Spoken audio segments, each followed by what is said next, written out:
Hi. I came upon a video from Act 17 Apologetics,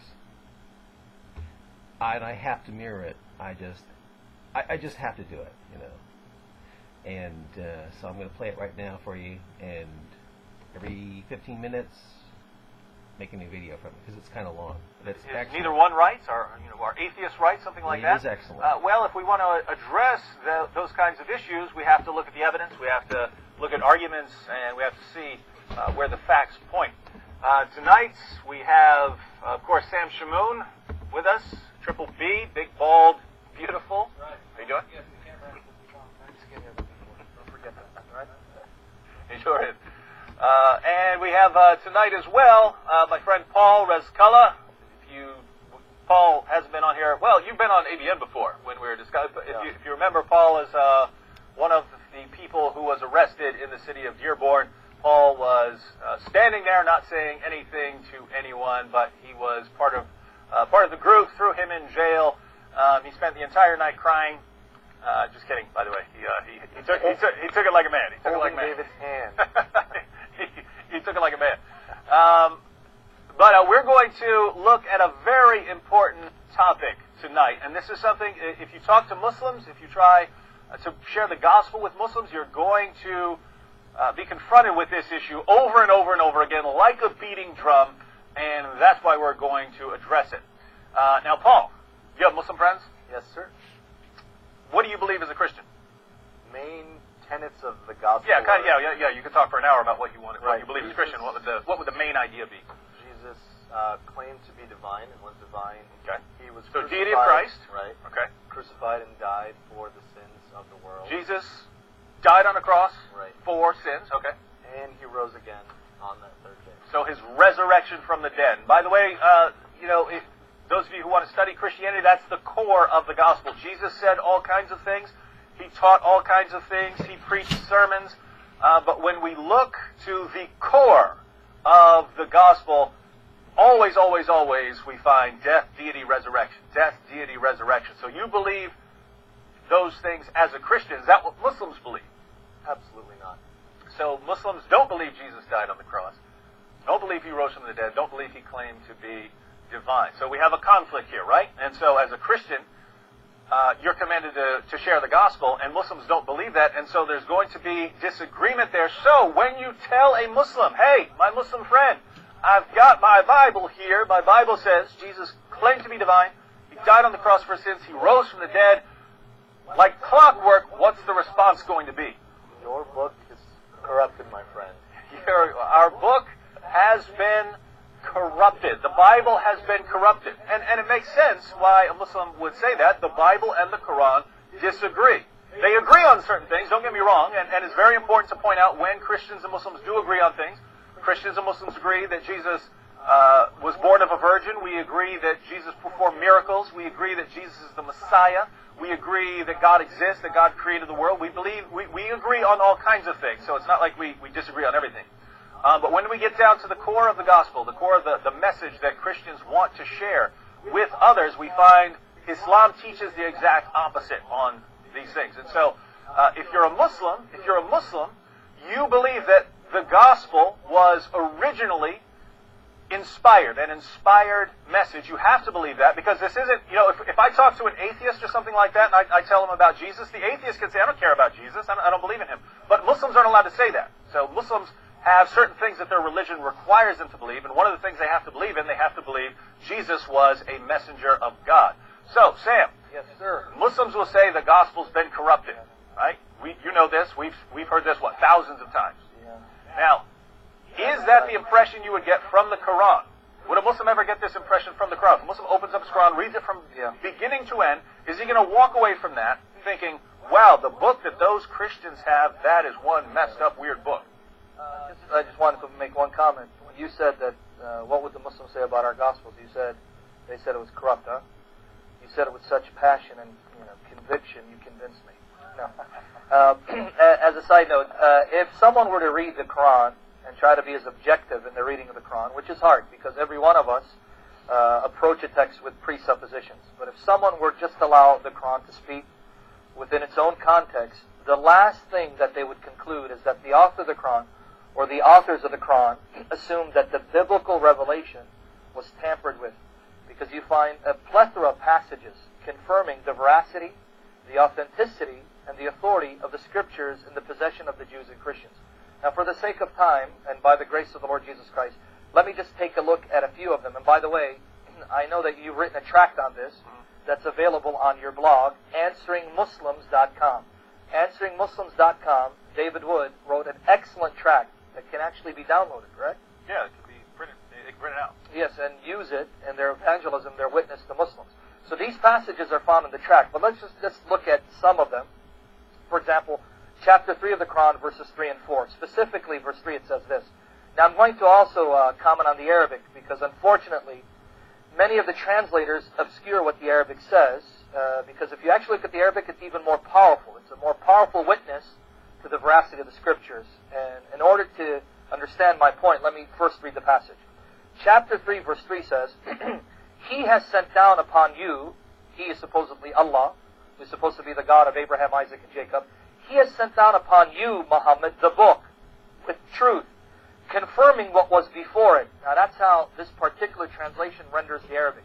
Confirming what was before it. Actually, anyone who speaks Arabic can confirm the following. Paul speaks Arabic? Yes. Do you, by the way? No, I didn't want to put you on the spot. He put you on the spot. All right. The Arabic phrase is actually musaddiqan lima bayna yadayhi. Literal translation, confirming that which is between his hands. Right. Now that's an Arabic idiom referring to the Scriptures that Muhammad had access to. So whatever Scriptures Muhammad had access to in the 7th century, he is testifying and confirming their veracity, saying that these Scriptures are the words of God and should be trusted and believed in. So if we go with what your average Muslim will tell us on the street, it would be something like, Jesus got a message, Jesus delivered a message to his followers, but someone like the Apostle Paul came along, corrupted the message, and then, or they'll say, the Council of Nicaea. But would any of that make sense if Muhammad is saying that you guys have it between your hands? Yeah, well, right? Put it this way. Since we don't believe Muhammad is a prophet, it is, in theory, possible the Scriptures are corrupt. Right. But that would only prove that he's a false prophet. They shouldn't believe that. Yeah. Exactly. Okay. If the Scriptures historically can be proven to have been corrupted, then this is even further proof that Muhammad is a false prophet, because he thought otherwise. In other words, if you're a Muslim, you must adopt Muhammad's position concerning the Scriptures. His position is the Scriptures of the Jews and Christians are the uncorrupt revelations of God.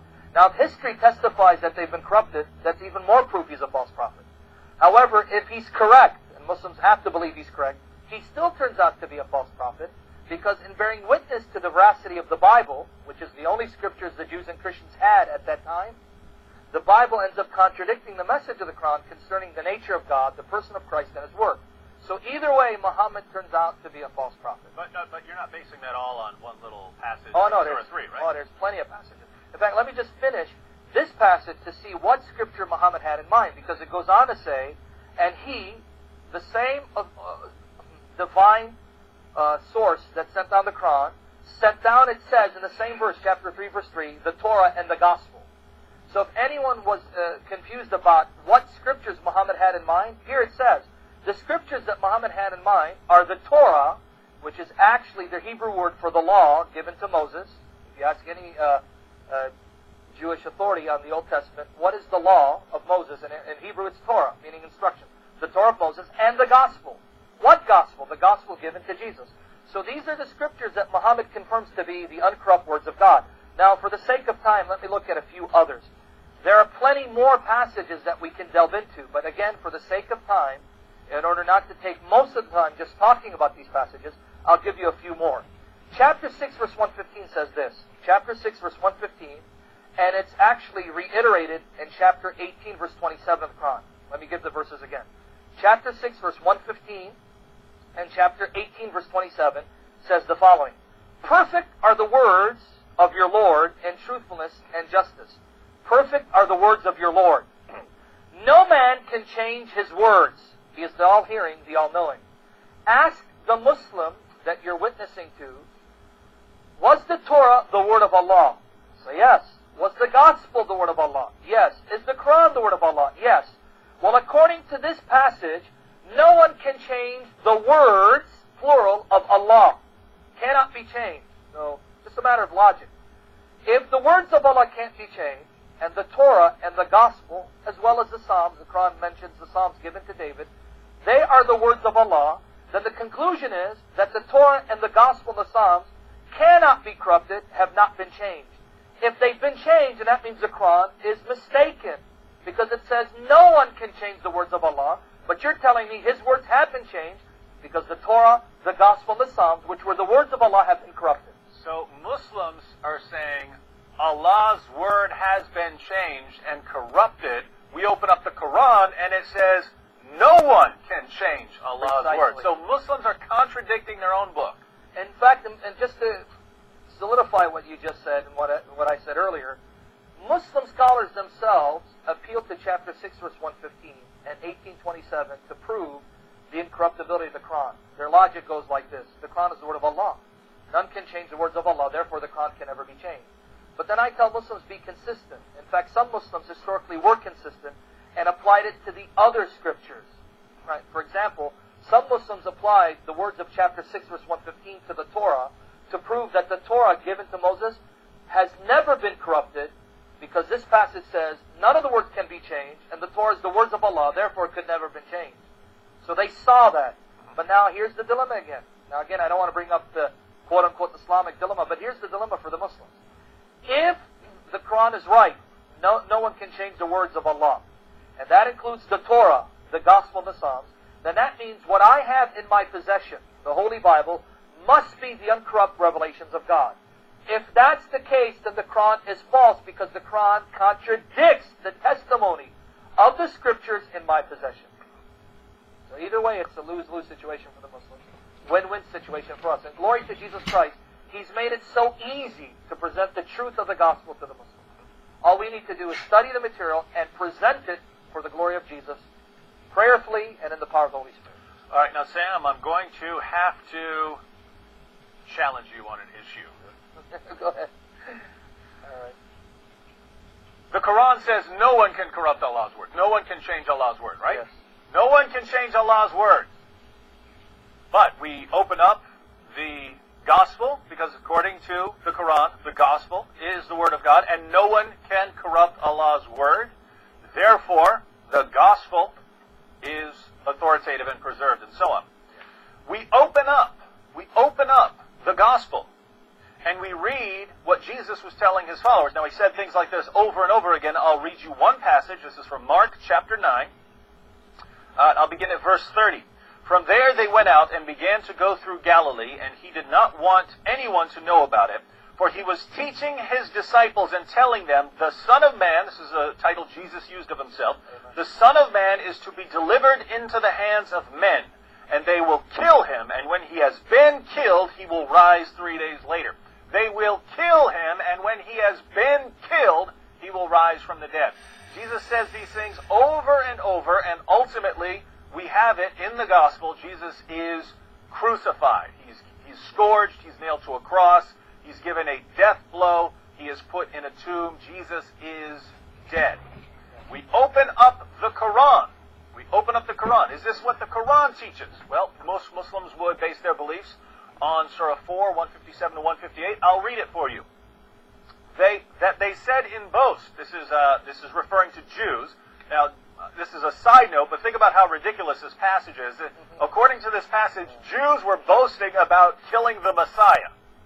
Now, there are Jews who believe that Jesus was the Messiah. They would never boast about killing Him. And on the other hand, there are Jews who might, at that time boast about killing Jesus, but they didn't believe He's the Messiah. So here you have in the Quran Jews boasting about killing the Messiah. It's just really silly passage, but that's a different issue.